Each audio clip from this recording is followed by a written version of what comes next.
If you're over 60 and you think walking alone is keeping you strong, steady, and independent, I need you to hear this.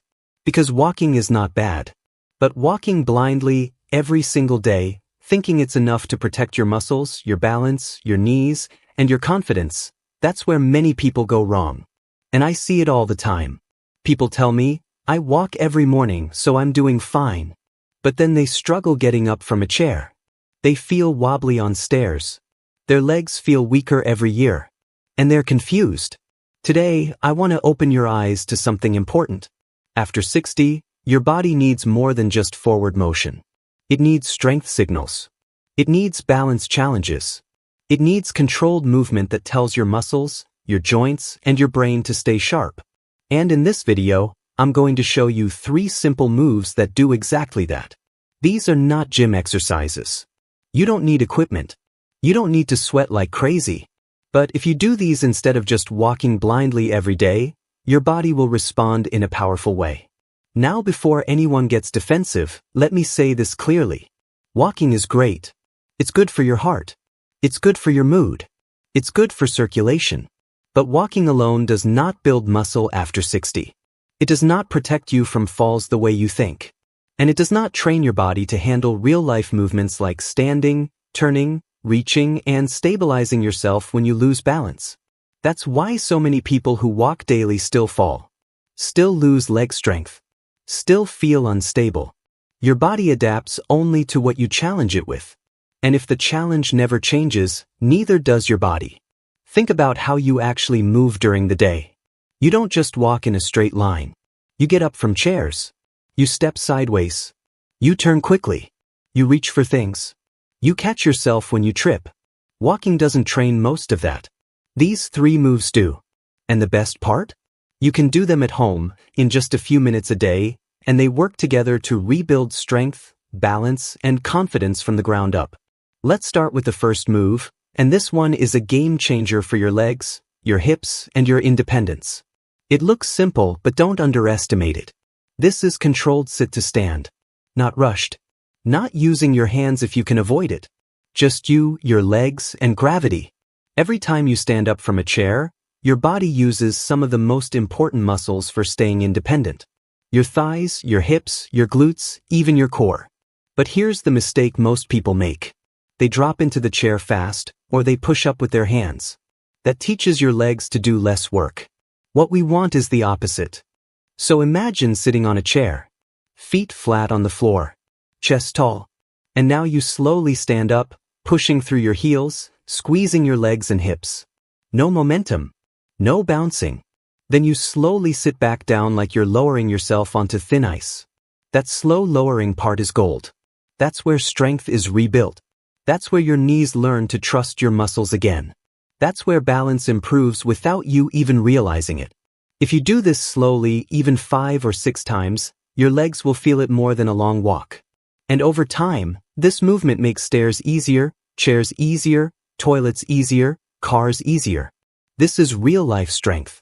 Now here's something important. If you're thinking, that sounds too easy, remember this. Walking is easy too. That's why your body stopped changing from it years ago.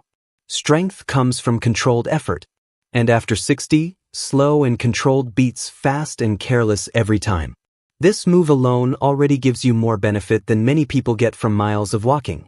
Now let's talk about the second move, and this one is all about balance and protecting yourself from falls. This is where walking really falls short. When you walk, both feet are on the ground most of the time. Your body isn't forced to stabilize side to side. But most falls don't happen while walking straight. They happen when you shift, turn, or lose balance on one leg. That's why this move is so powerful. This is single leg support with assistance if needed. You stand tall near a wall, a counter, or a chair. You lightly hold it for safety, not to lean. And you simply lift one foot slightly off the ground. Just a few inches. You're not trying to balance like a gymnast. You're teaching your body to wake up the stabilizing muscles in your ankles, knees, hips, and core. You stay there for a few seconds, breathing calmly. Then you switch sides. At first, this might feel shaky. That's normal. That shakiness is your nervous system learning again. That's your balance system waking up after years of being ignored. Walking doesn't challenge this enough. But this does. And here's the magic. When your balance improves, your confidence improves. You stop moving with fear. You stop stiffening up. And ironically, you fall less because you trust your body again. And don't rush this. If all you can do is lift your foot for 2 or 3 seconds, that's perfect. Do not compare yourself to anyone else. Your body responds to your level, not someone else's highlight reel. Over weeks, you'll notice something incredible. You'll feel more stable when putting on pants. You'll turn more confidently. You'll catch yourself faster if you stumble. That's real progress. Now let's move to the third move, and this one ties everything together. This move reconnects your upper and lower body, improves coordination, and keeps your spine healthy. Because walking mostly moves you forward, but life moves you in all directions. This is a gentle standing reach and rotate. You stand tall with your feet comfortable apart. You raise your arms slightly in front of you. And slowly, you rotate your upper body to one side, reaching gently, then return to center, then rotate to the other side. Nothing fast. Nothing forced. You move with your breath. This trains your spine to rotate safely. It trains your core to stabilize. It trains your brain to coordinate movement.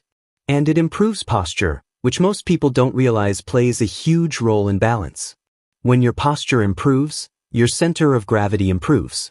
When your center of gravity improves, walking becomes safer automatically. So instead of just walking more, you walk better. You move better. You react better. And that's the goal after 60. Not just motion. Quality motion. Now imagine this. Instead of walking every day on autopilot, you take just 5 to 10 minutes and do these 3 moves. Controlled sit to stand. Single leg balance. Gentle rotation and reach. You can still walk if you enjoy it. But now your walking is supported by strength, balance, and coordination. You're no longer walking blindly. You're training your body with intention. I want to be very honest with you here. Aging doesn't steal strength. Inactivity does. Fear does. Repetition without challenge does. Your body is incredibly adaptable, even in your 60s, 70s, and beyond. I've seen people regain strength and balance they thought was gone forever just by changing how they move. Not by doing more, but by doing smarter. And if you've been feeling frustrated, like you're doing everything right but still getting weaker, it's not your fault. Nobody explains this. Most advice stops at, just keep walking. But your body needs variety. It needs signals that say, stay strong, stay stable, stay capable. These 3 moves send those signals loud and clear. Now let me give you a simple way to think about this. Walking is like maintenance. These moves are like upgrades. Maintenance keeps things from breaking down too fast. Upgrades make things better. And after 60, upgrades matter. You don't need to do these perfectly. You don't need to do them for long. You just need to do them consistently. A few minutes a day is enough to remind your body what it's capable of. And the confidence that comes from that, that's priceless. If this video opened your eyes even a little bit, do me a favor. Don't keep this information to yourself.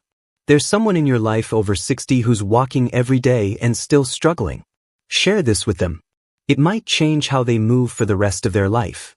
And before you go, make sure you like this video so more people can see it, subscribe to the channel for simple, safe fitness guidance made for real bodies and real lives, and comment below which of these moves you're going to start today.